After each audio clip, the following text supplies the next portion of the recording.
Sekalian, hari ini 10 September 2021 kami dari Bithumas Polda Papua Barat akan melaksanakan rilis terkait perkembangan kasus dan DPO daripada kasus yang terjadi pada 2 September 2021 di Kabupaten Membrat, di mana pada hari Kamis tanggal 2 September 2021 tepatnya pukul 3 dini hari telah terjadi penyerangan ataupun penganiayaan yang menyebabkan korban meninggal dunia ataupun pembunuhan berencana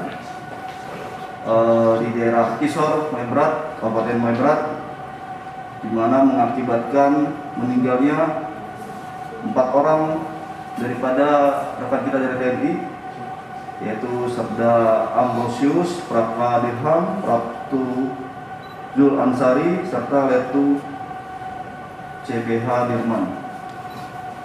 Ada beberapa juga yang luka. Atas kejadian tersebut, tim gabungan TNI Polri melakukan penyisiran mencari para pelaku penganiayaan tersebut.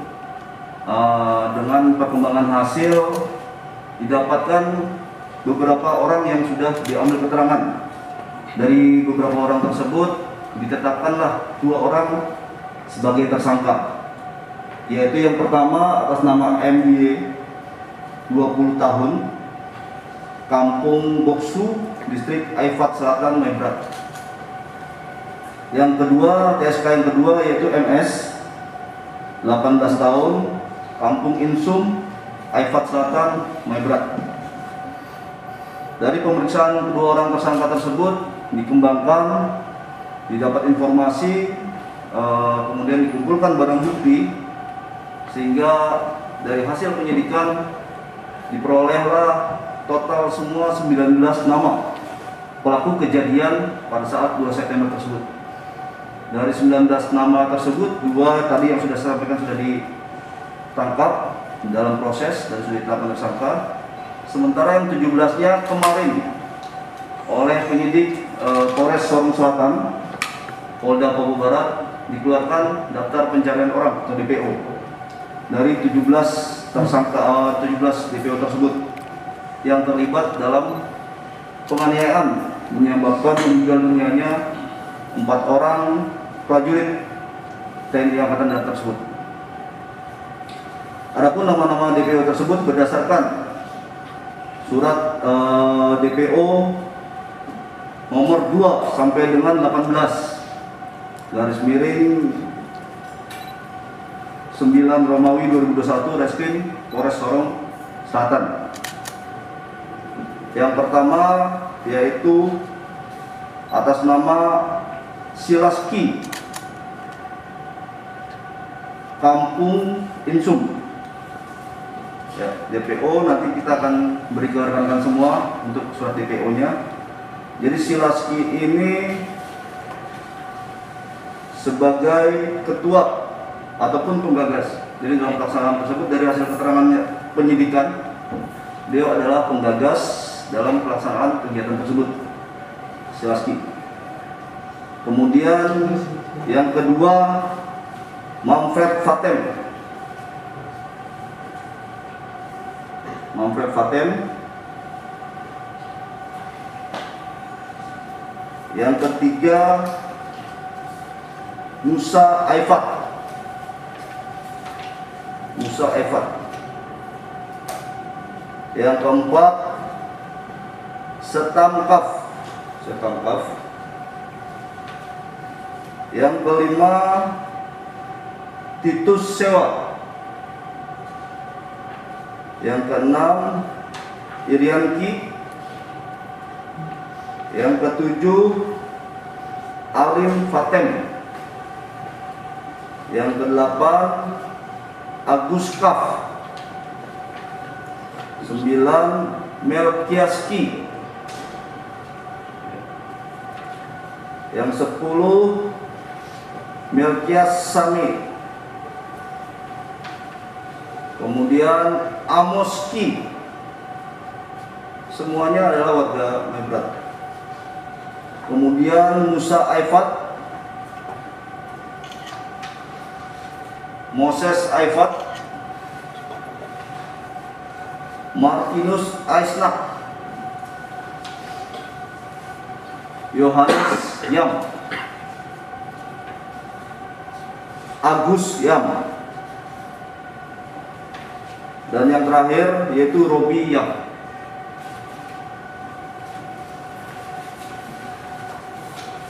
Dari 17 tersangka ini, dari hasil keterangan pemeriksaan, baik saksi, tersangka maupun barang bukti sudah didapat peran-peran daripada masing-masing, sehingga penyidik Polres Sorong Selatan di backup oleh Polda Papua Barat. Jadi Kapolda memerintahkan Dirkrim langsung bersama dan Brimob untuk turun langsung dan Dirindal untuk turun langsung ke Maibrat untuk membackup Polres Sorong Selatan dalam penanganan kasus ini. Kemudian barang bukti yang sudah diamankan saat ini parang. Jadi dari yang sudah ditangkap, pelaku setelah melarikan diri terus menyimpan barang buktinya sudah diamankan berupa parang, dan parang itu yang akan kami bawa beserta bercak darah di spray di TKP akan dibawa ke laboratorium forensik untuk dicek kecocokan daripada darah tersebut yang ada di parang maupun yang ada di spray tersebut. Kemudian ada selongsong peluru di TKP. Nah, ini juga yang akan kita bawa ke laboratorium forensik untuk dicek secara balistik peluru tersebut. Memang dari hasil keterangan ada 3 senjata rakitan yang dibawa oleh Silaski, Manfred, dan 1 orang rekannya, di mana Silaski dan Manfred senjata rakitan panjang dan 1 rekannya jenis pistol. Manfred menggunakan pistol rakitan, yang lainnya menggunakan parang dan busur tombak. Kemudian pasal yang dilanggar yaitu karena sudah dilaksanakan rapat 2 kali sebelumnya, yaitu pada tanggal 3 Juli dan 2 September sebelum kejadian tersebut, sehingga penyidik menetapkan sebagai pembunuhan berencana, sehingga ditetapkan dengan pasal 340 Junto 338 KUHP. Kalau ancamannya hukuman mati atau seumur hidup atau 20 tahun penjara.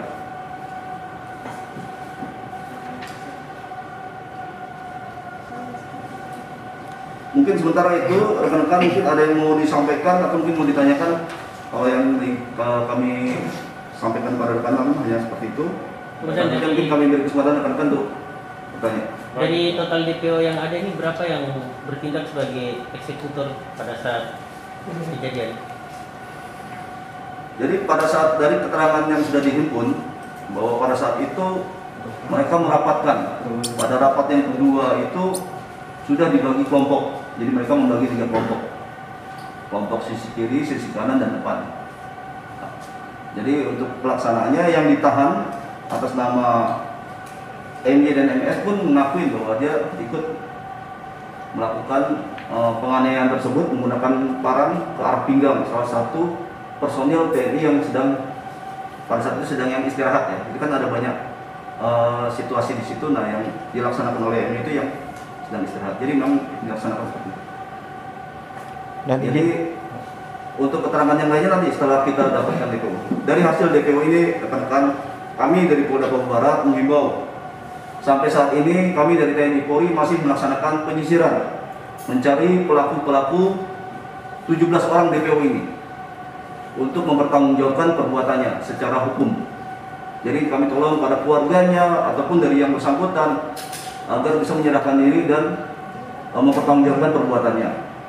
Yang kedua, bagi masyarakat di sekitar Maibrat, Aifat, mulai dari Susumuk sampai Komat, itu yang merasa ketakutan karena kehadiran TNI Polri, nggak usah khawatir, karena tujuan kami ke sana adalah menangkap daripada pelaku tindak pidana pembunuhan tersebut, yang mungkin sampai saat ini bisa 17 orang, ke depan mungkin bisa berkembang lagi setelah saya ngomong. Namun saat ini DPO-nya sisa 17 orang lagi.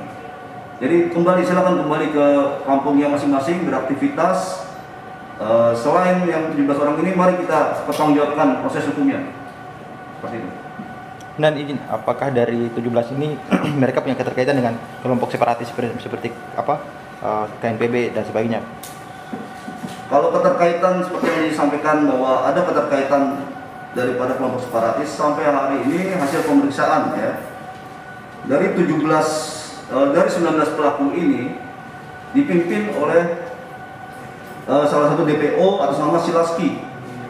Dia adalah ketua KNPB sektor Kisor. Rapat kedua sebelum pelaksanaan dilaksanakan di rumahnya dia juga. Dan dari keterangan beberapa hasil pemeriksaan bahwa dialah penggagasnya. 2 orang yang ditahan, MS dan MY, merupakan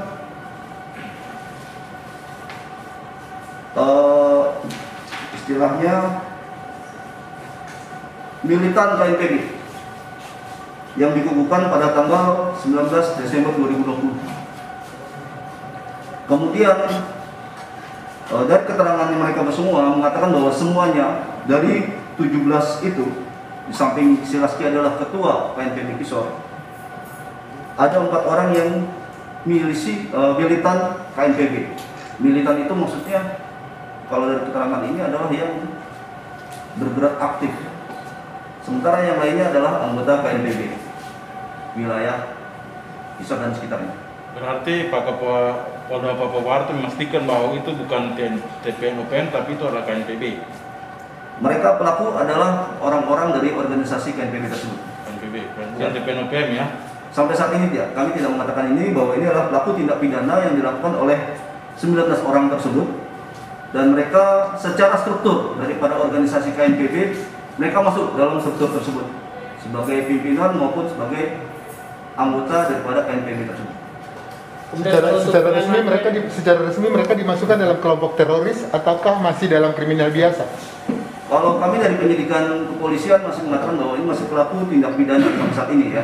Kita belum tahu modusnya, motifnya seperti apa, kenapa mereka menyerang pos tersebut, bahwa ini adalah keterlibatan KNPB, karena memang secara struktur para pelaku adalah masuk dalam struktur KNPB, mulai dari pimpinan, milisinya, militannya, sampai anggota. Terus kemudian masalah operasi militer, Kapolda Papua Barat sudah menegaskan bahwa tidak ada operasi militer yang dilakukan di Mebrat. Yang ada adalah pencarian pelaku tindak pidana yang pembunuhan berencana ini.